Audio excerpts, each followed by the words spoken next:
Salut à tous, bienvenue pour cette nouvelle vidéo. Une nouvelle vidéo qui part sur un nouveau format, du montage jusqu'à la mise en service. Je vais vous présenter le chantier, l'avancement du chantier au fil des mois, en fil d'épisode par épisode. Je suis pas tout seul, je suis avec un grand monsieur, monsieur Chevalier, qui est ici.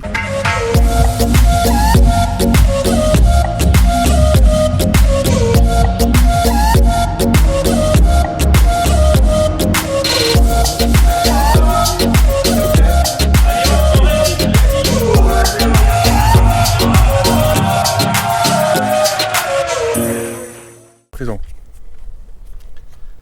Bonjour, oui, donc je suis Mathieu Chevalier, directeur du Parc des Combes depuis une bonne dizaine d'années maintenant. Quoi vous dire, on est au Creusot, on aura 22 attractions cette année avec la nouveauté qu'on installe. On a un parc assez récent parce qu'on est né dans les années 90 avec un petit train touristique, ensuite luge d'été. Après on s'est fait connaître notamment avec le Canadair qu'on a un peu derrière là-bas en 2017, et puis là où on se trouve, ça existe que depuis 2019, donc c'est assez, toute la partie là est assez récente. Et 3 ans après les Toucans qu'on a inauguré en 2023, cette année on est en train d'installer avec le constructeur Raceride, les amis suisses, le manège qui va s'appeler le Beast to Fly. Raceride Ride Engineering Switzerland. Peux-tu me présenter la nouveauté, les caractéristiques Alors les caractéristiques, c'est, on peut dire que c'est un mélange de disque du soleil et de coaster avec une forme en L. On monte à 14 mètres, si je ne dis pas de bêtises, sur les extrémités. On a un virage qui est relevé et on a une version, nous, où on accueillera 10 personnes simultanément. Ce qui est intéressant dans cette attraction, c'est que du coup déjà le chariot se balade sur le rail, ensuite la plateforme tourne sur elle-même, et ensuite les deux plateformes où sont les passagers tournent aussi en même temps. Donc on a trois mouvements simultanés.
Et pourquoi Beast to Fly?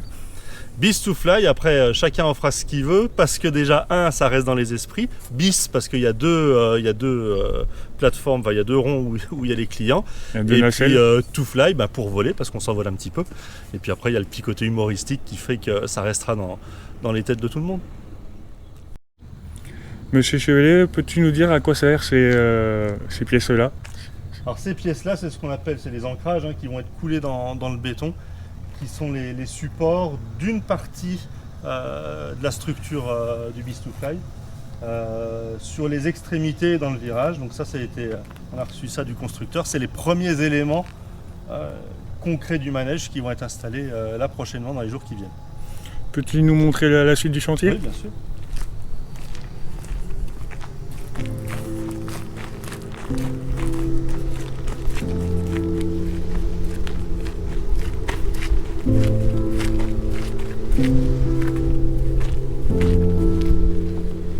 Donc là on voit les premiers éléments qui ont été coulés. Juste devant nous, ça va être la station de départ qui est ici. L'idée étant que le terrain naturel où on se situe soit au maximum de la hauteur de la station de départ pour éviter finalement d'avoir un accès avec un escalier. Donc tout le monde pourra y accéder facilement. Et du coup, la nacelle, la station de départ est ici. À ma droite, on va avoir la remontée d'un côté et ensuite le manège part là-bas. On a le virage qui est derrière la grue et ensuite on remonte là-bas.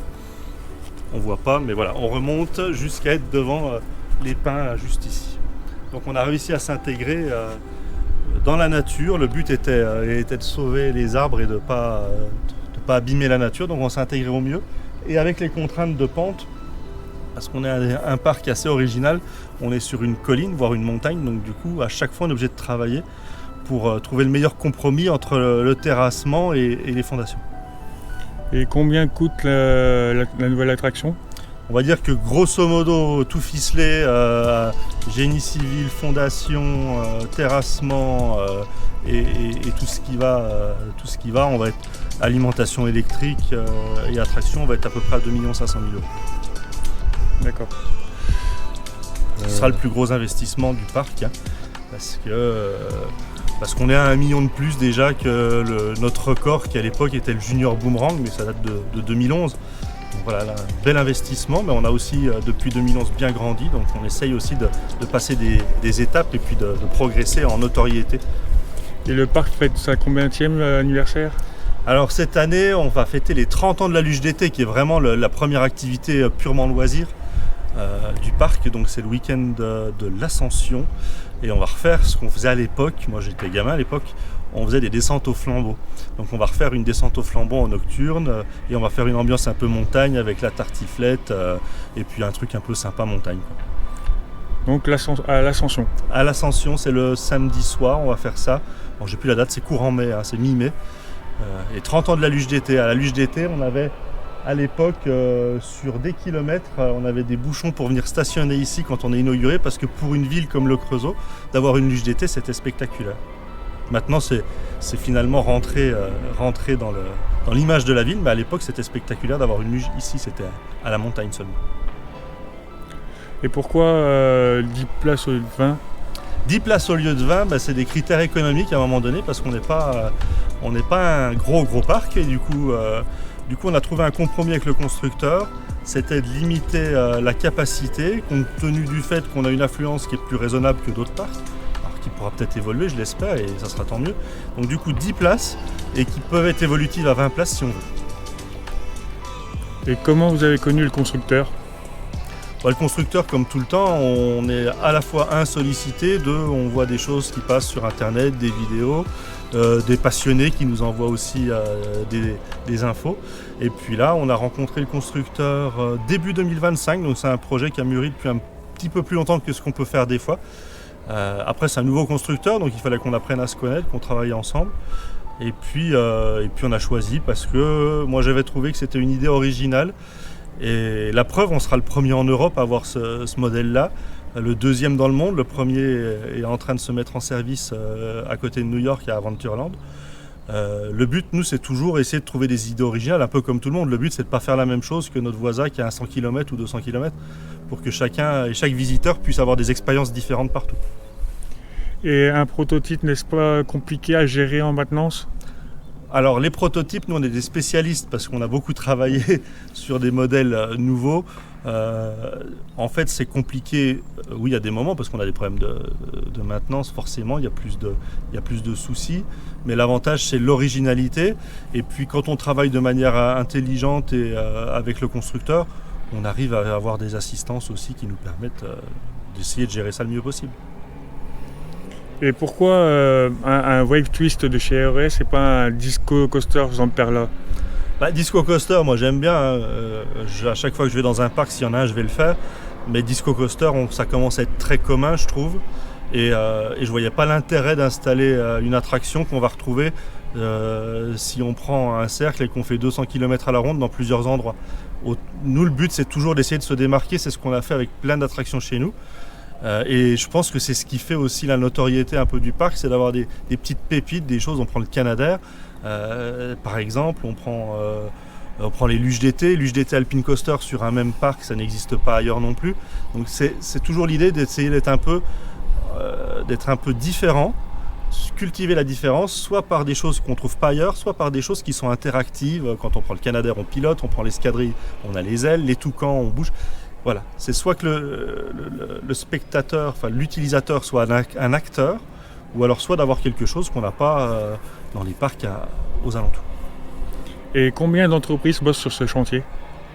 On a plusieurs entreprises qui bossent sur le chantier. Alors le nombre, il n'y en a pas 50, mais nous on a pris une entreprise qui nous centralise un petit peu tout ça, qui fait le maître d'œuvre de tout ça et qui derrière travaille. On est beaucoup en local, hein. On est sur tout ce qui est fondation, on est sur du fondation alimentation électrique, on est sur une zone de 30 à 50 km maximum aux alentours. Le but étant quand même de faire travailler les locaux. Merci bien. Donc voilà pour les questions avec Monsieur Chevalier, que je remercie pour sa confiance encore une fois. Je voulais vous montrer un peu comment c'est foutu et tout. Je vais faire un peu le tour du chantier, rentrer dans les fondations, si je peux rentrer dans les fondations et tout, montrer un peu au détail. Mais ce qui est sympa, c'est que ouais, comme il a dit, la plateforme sera au niveau, donc il n'y aura pas besoin de mettre une passerelle en plus, donc ça réduit un peu les coûts. Sauf qu'après, comme il explique, le terrassement, vu que c'est un parc dénivelé, ça a un prix aussi. Donc on va voir que tu vois que la nacelle va monter presque au niveau des sapins, c'est intéressant. Et qu'avec le virage, plus les jets qu'on va prendre, on va avoir l'impression de basculer vers le vide. Donc une sensation supplémentaire pour la nouveauté. Donc maintenant. Me revoilà en voix off. J'espère que ce début de vidéo vous plaît. Pour moi, c'est une première de proposer ce type de contenu. J'essaierai de progresser par la suite si toutefois vous avez des questions ou même des suggestions pour le prochain épisode. Merci d'interagir sur l'espace commentaire ci-dessous. Comme vous voyez là, on voit une belle vue quand même sur la vallée du Pozo, c'est l'avantage de ce parc.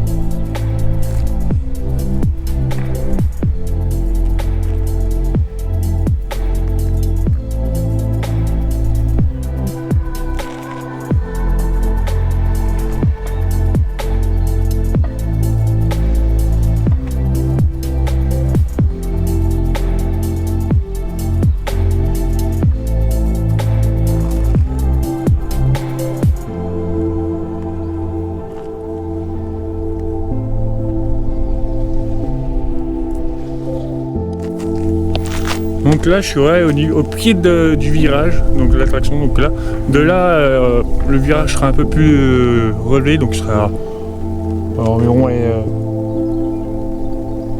de 3-4 mètres hauteur, je ne pourrais pas le dire, on pourra vous dire précisément parce qu'on voit pas, il n'est pas encore arrivé, les pièces ne sont pas encore arrivées de ce beau modèle, donc voilà.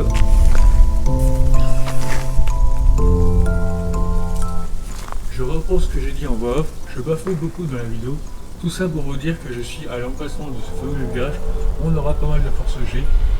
Je ne pourrais pas estimer la hauteur du virage parce que l'attraction n'est pas encore construite, mais ça pourrait être sympa à imaginer quand même.